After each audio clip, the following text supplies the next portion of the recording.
ودلوقتي هنعرف إزاي نقدر نستخدم النظريات دي.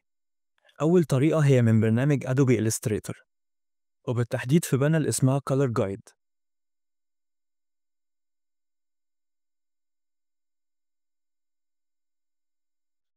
هنلاقي فيها كل نظريات الألوان اللي شرحناها، ونقدر نستخدمها بسهولة.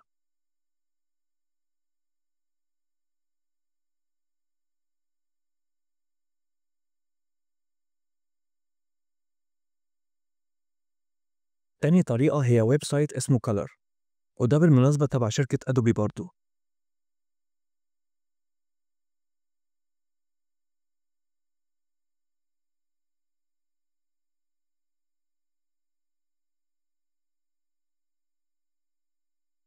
هنلاقي فيه الكالر ويل ونظريات الألوان،